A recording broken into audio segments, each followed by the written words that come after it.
우리 사순절 특별 수요기도회 오늘은 마지막 날입니다. 오늘 말씀의 제목은 고난 중에서 예수만 생각하면이라는 말씀의 제목으로 주의 말씀 함께 나눠보고자 합니다. 스코틀랜드의 영성 깊은 설교가이자 문학가였던 조지 맥도날드는 그의 책 전하지 못한 설교들이라는 책에서 이렇게 얘기합니다. 인간의 고난을 면해주기 위해서가 아니라 우리의 고난이 주님의 고난과 같은 것이 되게 하시려고 하나님은 그의 아들을 죽기까지 고난받게 하셨다라고 얘기하십니다. 예수 그리스도의 고난, 그분의 십자가, 골고다의 그 길, 그것이 거대 담론과 같은 큰 교리를 설명하고 그 교리에 대한 논리를 설명하기 위한 것이 아니라 정말 한 사람 한 사람의 인간이 갖고 있는 고난과 아픔을 이해하고 또 그것을 품어내기 위한 하나님의 조물주의 뜻이었다라는 것을 설명하는 것이죠. 성인군자처럼 사셨던 한 신부님이 마지막 숨을 거둘 때까지 계속해서 그가 원했던 것이 마지막 한 주 동안은 그가 고해성사를 계속 하기를 원했다라고 얘기합니다. 그가 마지막에 남긴 말은 자기로 인해 고통받는 이들에게 용서를 구합니다. 여전히 저는 죄인입니다. 주님의 긍휼과 자비를 원합니다. 라는 것을 기도하고 마지막에 숨을 거뒀다라고 얘기합니다. 너무도 선해서 죄를 짓지 않을 것 같고 천사 같고 너무 인자했던 그 신부님도 마지막 때 죽음을 앞두고 그가 고백한 것은 저는 죄인입니다. 저에겐 긍휼과 자비가 필요합니다. 라는 것을 고백하더라라는 것이죠. 이 두 가지 이야기에는 무엇을 우리에게 시사하고 있습니까? 우리가 예수를 믿고 신앙을 가지면 우리 안에 있는 고통이 사라지고 아픔이 없어질 것이라고 생각하는데 그렇지 않더라라는 것입니다. 여전히 아픔, 고통, 두려움, 걱정은 우리가 죽을 때까지 남아 있고요. 아무리 내가 선하게 살고 성인군자처럼 살고 성직자처럼 살지라도 마지막 죽기 직전까지 계속해서 고해성사를 받고 싶어하는 그 신부님처럼 저와 여러분은 그 고난의 문제를 해결하지 못해서 계속해서 긍휼과 자비를 제게 주십시오라고 기도하며 죽어가더라는 거죠. 여전히 아픔과 고통, 두려움과 걱정은 우리 죽을 때까지 우리 곁에 남아있는 것이고요, 그 고난을 짊어지고 사는 것이 우리 인간의 삶이더라는 것입니다. 단지 예수를 믿게 되면 고난 중에 있는 우리에게 변화가 되는 것은 고난에 대한, 저와 여러분에게 주어진 고난에 대한 새로운 해석을 보게 되고 새로운 관점, 또 다른 관점을 갖게 된다라는 것이죠. 전에는 고난과 고통을 겪으면 어떻게 그 고난의 문제를 어떻게 처리할 것인가, 다룰 것인가라는 것을 우리는 생각합니다. 곧 어떻게 하면 그 고난의 문제로부터 벗어나고 그걸 떨쳐버리며 살아가는가. 그러나 예수를 믿게 된 후로는 우리는 그 고난에 대해서 오히려 그 고난 가운데에 들어가서 깊이 숙고하고 그 의미와 뜻을 찾으려고 하는 것이 우리 그리스도인이 겪는 고난이라는 것입니다. 시중에 나오는 두려움을 떨치는 방법, 염려를 이겨내는 처세술 등 그에 관련된 책이나 글들을 보면 그런 부정적이고 공포스럽고 이 두려움에 빠져있는 생각들을 떨쳐버려야 된다, 아니 아예 그런 생각들을 통제하고 차단해버려야 된다라는 얘기들을 주제로 늘 이야기합니다. 잘 읽어보면 인생의 고통을 이기는 방법은 세련되게 그것으로부터 벗어나고 회피하는 방법을 가르쳐주고요, 종교를 뛰어넘는 어떤 마인드 컨트롤을 하는 것을 통해서 두려움, 우리 안에 있는 고통의 문제를 해결해야 한다라고 얘기하죠. 더 큰 문제는 기독교 안에서도 이런 가르침이 교회나 목회자를 통해서 성도들에게 전해진다는 것입니다. 기독교적인 마인드 컨트롤, 기독교적인 명상, 기독교적인 처세술이라는 것이 우리 가운데 나타난다는 것이죠. 같이 쓸 수 없습니다. 기독교와 명상이 어떻게 같이 쓸 수 있겠습니까? 기독교와 처세술이 어떻게 같이 쓸 수 있겠습니까? 기독교와 마인드 컨트롤이 어떻게 같이 쓸 수 있겠습니까? 그러나 교회 안에서도 우리 안에 있는 고통과 고난의 문제를 어떻게 하면 회피하고 떨쳐버릴 생각만 한다는 것이죠. 그러나 저는 이런 사람들의 생각의 모습이 타조 증후군에 빠져 있는 모습이라 생각합니다. 타조 증후군, 타조가 맹수에게 쫓기다가 막다른 곳에 다다르게 되면 피할 곳이 없으니 자기 머리를 땅속에 파묻는 것입니다. 그리고 맹수가 사라졌다라고 생각하는 거죠.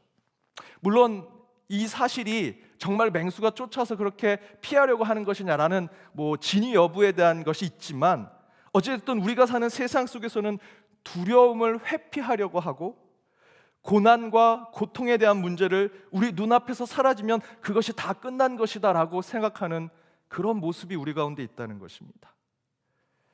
그러나 우리 기독교의 신앙은 고난을 보는 관점이 세상과는 달라야 합니다.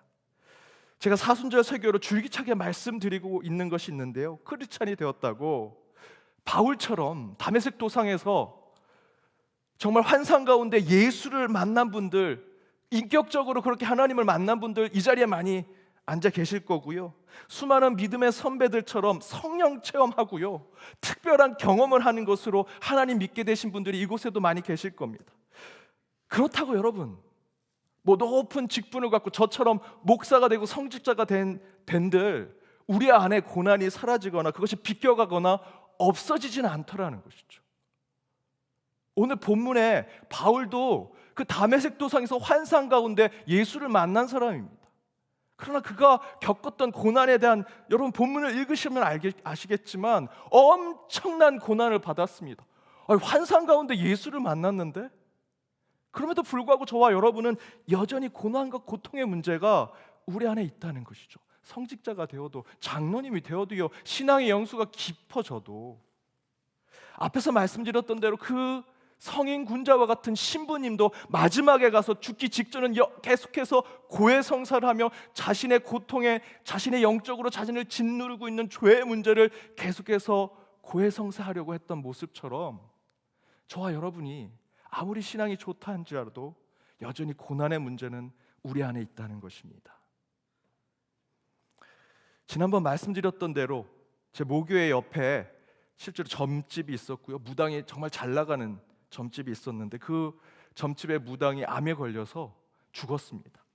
그리고 곧 망했습니다. 사람들이 자기 병도 모르면서, 자기가 죽을 날도 모르면서 어떻게 남의 그 점을 치를 수 있겠느냐라고 하면서 그 점집은 곧 망했습니다. 그런데 비슷한 시기에 저희 동네에 작은 교회의 목사님이 암에 걸렸습니다. 다들 그 점집이 망한 것처럼 그 교회도 망할 것이라고 생각했습니다. 그런데 도리어 반대였습니다. 그 모든 교인들이 합심해서 철야기도 하면서 그 목사님을 위해서, 그 교회를 위해서 기도했습니다. 끝내 목사님이 다시 돌아오실 때까지 성도들은 그 교회를 지켰고요, 목사님을 지켰습니다. 고난이 저주와 실패로 생각되지 않았던 것이죠. 교회일지라도, 성직자일지라도, 신앙이 깊을지라도 그 가운데 병이 들고요, 고난을 겪고 고통을 경험하게 되더라. 그러나 그것을 바라보는 시선이 세상과 다른 것을 보여주는 예였습니다. 따라서 여기서 우리 크리스찬들은 고난에 대해서 두 가지 우리 신앙적으로 정리할 필요가 있습니다. 믿는 자든 믿지 않는 자든, 크리스찬이든 그렇지 않든 우리 모두는 고난을 겪는다라는 것입니다. 목사인 저도요, 늘 죽음에 대한 두려움을 갖고 삽니다. 누가 때리면 아프고 아픈 말을 하면 상처가 됩니다. 중년이 가까이 되면서 여성 호르몬이 많이 나오는지 드라마에서 조그만 슬픈 얘기가 나오면, 전에는 그런 일이 없는데 제 눈물이 나옵니다. 마음이 아픕니다. 쟤는 왜 그러지? 왜 저렇게 살지? 막 제 아내하고 애들한테 들킬까 봐 뒤에서 이렇게 눈물 닦고 그럽니다. 지금 이 자리에 여러분 누구 하나 문제가 없어서 정말 평안해서 마치 아주 고든 길을 잘 걷고 있어서 이곳에 오신 분들이 얼마나 되시겠습니까? 다 영적으로, 정신적으로, 마음으로, 또 육신적으로 문제가 있어서 다 이곳에 계시지요. 최근에 제가 이제 사순절 설교를 고난에 대한 문제로 설교를 하는데 한 분이 제게 문자를 보냈습니다. 목사님, 제가 그동안에 고난을 겪었다고 생각한 적이 없습니다. 목사님 설교를 몇 주 들으면서 왜 자꾸 목사님은 나와 상관없는 이야기를 하지? 그런데 그분이 최근에 큰 고난을 겪게 된 일들을 겪으면서 그 목사님의 얘기 한마디 한마디가 다시 들리게 되고, 이전에 설교했던 거 다시 듣고 다시 듣게 하면서 그 가운데 그 고난이 왜 내게 주어졌는지, 목사님이 왜 그렇게 말씀하셨는지를 알게 되었다라고 얘기하십니다. 제가 그분께 답변했습니다. 집사님이 그동안 고난이 없으셨던 것이 아니라 고난을 아직 눈치채지 못하신 거, 아직 알지 못했던 거지 이미 고난을 받고 계셨습니다. 여러분, 믿어도 아프고요, 신앙이 좋아도 병에 걸리고요, 목사여도 상처를 받습니다. 그 이야기의 의미는요, 우리 모두가 함께 고난은 함께 품고 산다, 고난과 함께 가고 있다라는 것이죠. 따라서 우리는 우리가 겪는 고난을 극복하고 또 저항하는 대상이라기보다는 삶의 일부라고 생각하면서 살아가야 합니다. 이에 우리가 가져야 할 생각은요, 두 번째는 고난의 목적, 고난의 이유, 고난의 의미를 늘 생각하면서 살아가야 한다는 것이죠. 다시 말씀드리면, 나에게 고난을 준 나의 설계자, 여러분을 이 땅에 보낸 자, 여러분을 이 땅에 창조하신 그 하나님의 생각이 무엇일까? 하나님이 설계하셨는데 왜 자꾸 나사를 풀리게 하고 내 한 부분을 계속해서 아프게 하실까? 우연이 아니라면 하나님의 뜻이 있는 것이고, 여러분 인생 가운데 주어진 고난과 고통의 문제라면 그 설계자 창조주의 하나님의 생각이 있다라는 것이죠. 그것을 저와 여러분은 영적으로 숙고할 필요가 있습니다. 따라서 이 두 가지의 고난에 대한 신앙적인 생각에 우리가 가져야 될 신앙적인 구체적인 방향은 무엇이 되어야 할까? 그 첫 번째는 고난과 함께 가는 인생이라면, 그럼에도 불구하고 고난과 아픔을 조금이나마 덜어내고 또 차단하고 없는 척, 무시하는 척, 물론 세상처럼 그렇게 살아갈 수는 없지만 저와 여러분이 그래도 믿는 자 아닙니까? 제가 병이 들었습니다. 세상 사람들처럼 뭐 점집은 아니더라도 그냥 계속 약 찾으러 다니고, 내가 이렇게 아프니까 좀 덜어보려고 다른 데 어디 하는 것이 아니라 좀 더 영적이고 신앙적인 자존감을 지키면서 그 고난을 이겨낼 수 있는 방법이 무엇이 있을까? 그래도 우리 신앙 가운데 하나님 그 방법을 주시지 않았을까라고 생각했을 때, 우리 믿는 자들에게 필요한 고난을 경험할 때마다 우리가 그것을 이겨낼 수 있는 방법은요, 하나님의 임재를 우리는 갈망해야 한다는 것입니다. 예수와 동행하는 삶을 기도하는 것. 오늘 본문의 바울은 자신이 겪은 엄청난 고통의 삶을 보여주죠. 그럼에도 불구하고 바울은 내가 부득불 어쩔 수 없이 자랑해야 한다면 나의 이런 약함을 자랑한다라고 얘기합니다. 여기서 약함을 고백하는 것은 바울은 여전히 고난받고 있고 여전히 아프고 상처받고 고통 속에 살아간다는 것이죠. 이제 바울이 환상중의 예수를 경험했고요, 사도로 곳곳에서 그가 가는 곳마다 사람이 모여서 그 말씀 가운데 사람들이 새롭게 되고 변화되고 교회가 세워지는 역사를 체험한 사람인데, 바울은 여전히 자신이 고난받고 아프고 상처 속에 살아간다라고 얘기하고 있다는 것이죠. 그런데 너무도 의아하게 그런 바울이 자신의 모습을 오히려 자랑한다라고 얘기합니다. 이유는 간단합니다. 그런 고난 속에 바울은 하나님의 임재를 매 순간 체험하기 때문입니다. 그가 걸어가는 자신의 바울의 그 초대교회 사이마다 걸어가는 그 순례의 길마다 예수가 동행하는 것을 경험하기 때문이라는 것이죠. 바울이 오늘 본문 22절 그리고 23절에 자신에 대한 사도성, 자신에 대한 신앙에 대한 것들을 계속 의심받죠. 내가 진짜 그리스도인이다 라고 하면서 왜 그런지를 23절에서 27절까지 얘기합니다. 바울의 고난, 순환, 말도 안 되는 것들을 경험하죠. 맞기도 하고 배가 파손되기도 하고 죽기까지 경험을 합니다. 돌에 맞기도 하고요, 죽는 것이 오히려 나을 것 같은 그 엄청난 고난을 당한 것으로 자신이 그리스도인임을 이야기합니다. 그런 바울의 고난과 아픔, 고통의 이유는요, 곧 자신이 참된 그리스도인이기 때문에 겪는 것이라고 바울은 이야기하죠.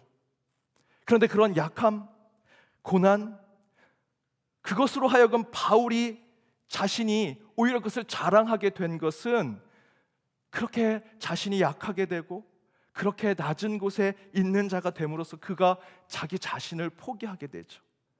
자기를 내려놓게 됩니다. 이용규 선교사님처럼 자기 내려놓음이라고 하는 그런 것을 이미 바울이 자신의 삶 속에서 깨닫게 된 것이죠. 자기를 포기하고 자기를 내려놓으면 어떻게 되는 겁니까? 자신은 비워지는 거죠. 나의 약함, 고난을 통해서 내가 내려놓게 되면 그 안에 성령의 임재, 하나님의 임재가 가능하게 되는 것입니다. 그래서 바울이 그 고난을 자랑하는 것이죠. 제 여동생이 어릴 때 배앓이가 굉장히 심했습니다. 이약도 해보고요, 유명하다고 하는 한의사의 한약제도 먹어보고 양약도 먹어보고 다 먹어봤습니다. 먹고 먹어도 뭘 또 치료를 받아봐도 그 배앓이가 낫지 않습니다. 저희 어머니는 그런 모습을 보면서 본인이 혹시 아이를 가졌을 때 뭘 잘못 먹었나, 뭐 그런 걸로 굉장히 죄책감을 겪으시고요. 저희 모두가 다, 우리 가족이 제 동생이 배앓이 하는 것 때문에 굉장히 고생을 많이 했습니다. 어느 성도님 중에 한 분, 권사님은 몰래 양귀비를 키워서 하나 정도는 예전에는 그렇게 키웠다고 하더라고요. 그래서 그 양귀비에서 나온 거를 조금 해서 물에 타 먹으라고. 그럼 그때만은 조금 괜찮은데 또 배앓이가 계속됩니다. 함께 기도하고 그날도 참으로 힘들게 서로 그 배앓이하는 제 여동생을 보면서 어머니랑 아버지랑 힘들게 같이 기도하고, 제 여동생이 낮에 너무 힘들다고 낮잠을 자게 되었습니다. 근데 자고 일어났는데 갑자기 얘가 좀 미쳤는지, 오빠, 나 예수님 봤어. 예수님을 봤다는 겁니다. 야, 내가 여기 지금 2시간 동안 여기 있었는데 누가 거기 방에 들어간 사람 아무도 없어. 아니야, 예수님이 내 방에 들어오셔서 내 배를 만져주셨어. 나 배가 안 아파. 그래, 너 지금 약 하나 먹고 자가지고 그런 거야 라고 하고, 그 다음 날부터 계속 지켜봤는데요, 그날 그 환상 중에 그 방에 들어오신 그 예수님을 제 동생이 만나고요, 배앓이가 끝났습니다. 저희가 도저히 이제 아무것도 할 수 없다라고 하는 것에 기도하고 그냥 다 내려놓은 상황이 되었더니 제 동생에게 성령의 임재가 있는 것이었죠. 제가 청년부 수련회 때 어느 수련회장에 갔는데 전날 비가 너무 와서 아무것도 하지 못한 상태가 되었습니다. 비가 많이 와서 여러 가지도 안 됐는데 거기에 또 준비물도 교회에서 가져오지 않아서 여러모로 다 무슨 사단이 수련회를 못하게 하는 것처럼 저도 뭐 하려고 하는 것들이 제대로 되지 않고, 그러던 중에 막 이제 고등학교를 졸업하고 청년부에 들어왔던 청년이 뭐 비 오고 아무것도 못하니까 혼자 그 언덕에 올라갔다 낭떠러지에 떨어져서 팔이 부러졌습니다. 1시간 반쯤 나가야 읍내를 가는데 갈 만한 차도 없고, 그래서 팔을 그냥 꽁꽁 이렇게 나무에 묶어 놓은 상태로 그렇게 있다가 그날 저녁 집회가 돼서 제가 혼자 그 집회를 위해서 기도하는 중에 하나님께서 이 들고 준비한 이 청년부 이 설교 원고 하지 마라라고 하는 음성을 주셨습니다. 아무것도 못했는데 하나님, 이거라도 제가 설교해야지요. 내가 주는 음성대로 설교해라. 그래서 그날 저는 진짜 원고를 가져가면 그거 보고 원고로 설교할까 봐 가져가지도 않고요, 그날 단에 서서 솔직하게 얘기했습니다. 오늘 우리 진짜 아무것도 제대로 된 프로그램 한 적도 없고, 그 친구는 팔도 다치고 누구는 힘들어하고 우리가 서로 상처를 주고 있는데 우리 모든 거 아무것도 할 수 없는 상태가 되니 하나님이 이 단에 설 때도 아무것도 가져오지 말고 그저 성령의 말씀대로 전하라고 나 여기 섰습니다. 내가 옛날에 성령 체험한 것 그냥 그거 간증하고 오늘 같이 기도하기 원합니다 하고 그때 간증을 얘기했습니다. 그리고 기도하는 시간이 되었는데요, 그때 그 팔을 다쳤던 친구가 싱어로 여기 서 있습니다. 근데 기도하던 중에 하나님께서 첫 번째로 저에게 음성을 주셨던 것이 충만하게 하나님의 임재가 곳곳에 이루어지는 것을 보게 하시고 그 청년에게 가서 그 팔을 잡고 기도하라는 겁니다. 그래서 그 청년에게 바로 가서 그 팔을 꽁꽁 묶어놓은 팔을 주고 정말 열심히 기도했습니다. 그리고 나서 이제 곳곳에 내려가서 안수기도를 하는데 누가 뒤에서 계속 제 등을 치더라고요.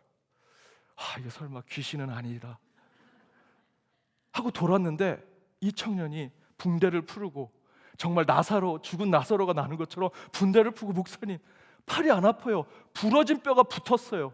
라고 하는 겁니다. 그때 저희는 정말 우리가 모든 것을 포기하고 아무것도 우리는 할 수 없습니다. 아니 말씀 전하는 것조차 성령의 음성대로 하겠습니다라고 다 내려놓으니 그 약함 가운데 하나님의 임재가 충만히 임하는 것을 저희들은 직접 경험했습니다. 그때 기도하는 친구들도 정말 뜨겁게 기도하고 곳곳에서 방언이 터지고 곳곳에서 정말 결단하는 친구들이 나왔었습니다. 사랑하는 여러분, 우리 믿는 자들에게도 고난은 찾아옵니다. 그러나 우리가 세상과 다르게 우리의 고난을 이길 수 있는 방법은요, 그 고난만을 생각하고 그 고난을 어떻게 처리할 것인가 그것에 집착하는 것이 아니라 그 가운데 고난을 보는 것이 아니라 하늘을 바라보고 그 고난 가운데 우리가 약한 자가 되었다면 그 비워진 곳에 하나님의 임재가 충만하게 내릴 것이라는 믿음으로 살아갈 때 저와 여러분에게 고난은 새로운 눈으로 보여지게 될 것입니다. 여러분 오늘 기도하실 때 여러분의 구체적인 고난과 아픔에 대해서 그것에 집착해서 기도하지 마시고요, 오직 영원하신 하나님의 그 충만한 임재가 우리 안에 있게 해달라고 기도하십시오. 반드시 그 기도 시간에 여러분의 상처, 아픔 하나님의 임재로 치유받게 될 것이고요, 예수의 동행하심이 여러분 가운데 확신으로 나타나게 되리라 믿습니다. 두 번째, 그 고난에 대한 신앙적 생각에 우리가 가져야 될 구체적인 신앙의 방향은, 여러분 다른 것에는 다 천재가 있죠. 타고나서 뛰어난 사람들이 있습니다. 피아노 천재처럼 치는 친구들이 있고요, 운동도 천재처럼 하는 사람들이 있습니다. 공부도 수재들이 있죠. 때론 신앙생활 하는데 기도를 청산유수를 하시는 분들이 있습니다. 한 구역장님이 찾아와서 목사님, 나는 그 집사가 기도할 때마다 힘들어요. 우리 구역원인데 그냥 그분을 구역장 시켜주세요. 저보다 기도를 더 잘해요. 기도를 천재처럼 하시는 분들이 있습니다. 장로가 아님에도 불구하고, 목사가 아님에도 불구하고, 야, 저 성도님 정말 기도 잘하신다. 기도도 천재처럼 할 수 있는 분이 있죠. 타고난 분들이 있습니다, 선천적으로. 그러나 여러분, 고난을 이기는 것은 타고나고 천성적으로 뛰어난 사람은 없습니다. 고난을 잘 극복하는 천재는요, 이 땅에 없습니다. 가깝게는 우리 예수님도요, 병든 자를 치유하시고 상한 심령을 위로하는 데는 정말 탁월함을 보여주셨죠. 하지만 예수님 안에게 주어진 그 고난의 길에 대해서는요, 예수님도 그걸 천재적으로 해결할 수 없었습니다. 힘들어하셨고 괴로워하셨습니다. 혼자 기도하기 힘들어서 제자들을 데리고 겟세마네에 가서 기도하셨습니다. 여러분, 고난에는 천재가 있을 수 없습니다. 천재가 없다는 의미는 무엇입니까? 우리가 모두 똑같이 경험을 하는 것이 고난이라는 것이죠. 우리 모두는요, 고난에 대해서 동일한 출발선에서 같이 출발한다는 것입니다. 따라서 저와 여러분에게 필요한 것은 그 고난을 이겨낼 수 있는 훈련과 연단이 필요하다는 것입니다. 천재는요, 훈련과 연단 필요 없습니다. 천재가 아닌 우리나 열심히 훈련하고 연단해서 쫓아가는 거죠. 그러나 고난은 천재가 없기 때문에 저와 여러분 모두 동일한 출발선에 서 있다는 것이죠. 그리고 우리는 똑같은 훈련과 연단을 받아야 한다는 것입니다. 이에 저희가 계속해서 이 사순절 깊이 묵상하는 주제의 말씀, 시편 119편 71편에 이렇게 얘기하죠. 우리 함께 읽어보겠습니다. 고난 당한 것이 내게 유익이라, 이로 말미암아 내가 주의 율례들을 배우게 되었. 여러분, 고난에는 하나님의 목적이 있습니다. 물론 인간의 실존 그 자체로 주어진 고난이 있죠. 계속해서 제가 말씀드렸던 대로 창세기 3장에 우리 인류가 처음 죄를 지었을 때 인간에겐 가시덤불과 엉겅퀴와 같은 인생이 우리를 계속해서 얽매고 있다고 말씀드렸습니다. 아무리 설명하고 이해하려고 해도 해결할 수 없는 고난의 문제가 우리 인간의 실존 가운데 있는 것은 사실입니다. 그러나 저와 여러분이 가시덤불과 엉겅퀴를 바라보는 것이 아니라 이제 십자가와 예수를 바라본 이후로는요, 그 고통, 그 아픔, 걱정과 근심을 하나님의 시선으로 보게 된다는 것입니다. 그래서 이제 우리는 우리에게 주어진 고난이 우리에게 유익이 되는 것이고요, 이 고난으로 반드시 우리는 하나님의 뜻과 계획을 발견하게 될 것이다. 사랑하는 여러분, 이제 왜 저와 여러분이 기도해야 하는지를 아시겠습니까? 이거 해주십시오, 저거 해주십시오, 간청의 기도를 넘어서 이제 우리는 나를 향한 하나님의 뜻과 계획이 무엇인지를 묻고 나아가는 것이 우리의 기도의 주가 되어야 하는 것입니다. 하만이 모든 유대인들을 죽이려고 할 때 이제 곧 유대인들에게는 죽음과 허무와 공허의 시대가 오려고 하려고 하는 것이죠. 그때 모르드게가 에스더를 찾아가서 이렇게 얘기하죠. 에스더 4장 13절과 14절에 보면, 야, 이제 우리 모든 유대인들이 다 죽게 생겼다. 너만 홀로 살지도 모르겠다. 이때 내가 만일 잠잠하고 말이 없으면 유대인은 다른 데로 말미암아 구원과 노임을 받게 될 것인데, 네가 왕후를 얻은 것이 이때가 아닌지 더 묵상하고 기도해봐라 라고 이야기하죠. 앞에서 중간에 이렇게 얘기하죠. 유대인들이 너로 인해서 구원을 받기를 원하지만 너가 아니더라도, 네가 그런 결단을 아니더라도 하나님은 다른 곳을 통해서 노임과 구원을 주실 것이다. 그때 에스더가 그 기도의 가운데, 그 고난 가운데 이렇게 기도하는 것을 표현하죠. 15절과 16절 우리 함께 읽어보겠습니다. 에스더가 모르드게에게 화답하여 이르되, 당신은 가서 수산에 있는 유다인들을 다 모으고 나를 위하여 금식하되 밤낮 3일을 먹지도 말고 마시지도 마소서. 나도 나의 시녀와 더불어 이렇게 금식한 후에 규례를 어기고 왕에게 나아가리니 죽으면 죽으리이다 하니라. 여러분, 고난은 앞에 말씀드렸던 대로 공평합니다. 그 고난에 대해서 그것들을 이뤄낼 수 있는, 또 이겨내고 극복할 수 있는 것도 우리 모두가 고난은 청재가 없기 때문에 공평하게 출발하죠. 그것을 모르드게가 얘기합니다. 너가 아니더라도 하나님은 우리를 놓여주게 하시고 구원하실 걸 나는 믿는다 라는 것에 모든 사람에게 동일하게 적용된 그 고난에 에스더가 그 고난을 자기 것으로 만듭니다. 네, 내가 지금 이 자리에 있는 것이, 이 고난 가운데 그 중심에 있는 것이 무엇인지 깨달았습니다. 하나님이 왜 나를 왕후에 앉혔는지 이제 알게 되었습니다. 그 고난 가운데 내가 죽게 될지라도 내가 왕에게 나아가 우리 민족에 대한 구원을 얘기하겠습니다. 죽으면 죽으리라. 그 고난 가운데 있을지라도 이젠 나는 그 고난의 하나님의 뜻을 이제 알게 되었습니다 라고 에스더가 고백하는 것이 저와 여러분이 함께 읽은 이 말씀입니다. 그렇게 고난을 자기 것으로 받아들이고 하나님의 목적과 뜻을 깨닫게 되니 여러분, 그 에스더가 그 민족을 구원하는 하나님의 사건을 경험하더라는 것이죠. 사랑하는 여러분, 여러분에게 주어진 고난과 아픔에 대해서 기도의 수준을 여러분 높이셔야 합니다. 왜 제게 이런 질병을 주셨습니까? 그 걱정과 근심으로부터 이제 하나님 좀 편안하게 해주십시오 라고 하는 기도에서, 왜 하나님 제게 이 질병을 주셨습니까? 이 걱정과 근심의 뜻이 무엇입니까?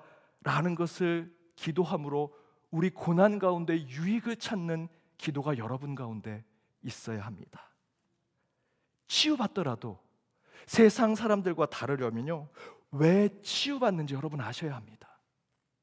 응답받더라도 세상과 다르려면 왜 여러분의 기도가 응답받는지를 아셔야 합니다. 그래서 저와 여러분이 오늘 이 시간 기도하러 이곳에 온 것입니다. 오늘 마지막 사순절 특별 수요 기도의 이 시간, 기도로 그 고난을 넘어 하나님의 임재를 체험하는 오늘 기도의 시간이 되기를 바랍니다. 또한 고난에 대해서 하나님의 뜻을 묻고 깨달아 그 가운데 에스더처럼 세상 모두가 공평하게 가지고 있는 고난이지만 이제 그것을 나의 고난으로 생각해 하나님의 일, 하나님의 사건을 이루시는 저와 여러분의 신앙이 되기를 간절히 바랍니다. 오늘 기도의 시간에 오직 성령께서 역사하기를 주님의 이름으로 축복합니다. 우리 함께 찬양하며 결단하며 나아가도록 하겠습니다. 우리 사순절 기간 계속해서 함께 묵상하며 이 찬양을 불렀습니다. 그가 이 땅에 오신 이유, 왜 나에게 그 가운데 고난을 주셨습니까? 왜 이런 아픔과 육신의 질병과 여전한 관계의 어려움을 주셨습니까? 그 가운데 하나님의 뜻을 이 찬양 가운데 깨닫고 5주 동안 주셨던 그 말씀을 다시 한번 깊이 묵상하면서 그 고난의 기도의 수준을 높여가는 저와 여러분이 되길 바랍니다. 함께 찬양으로 결단하겠습니다.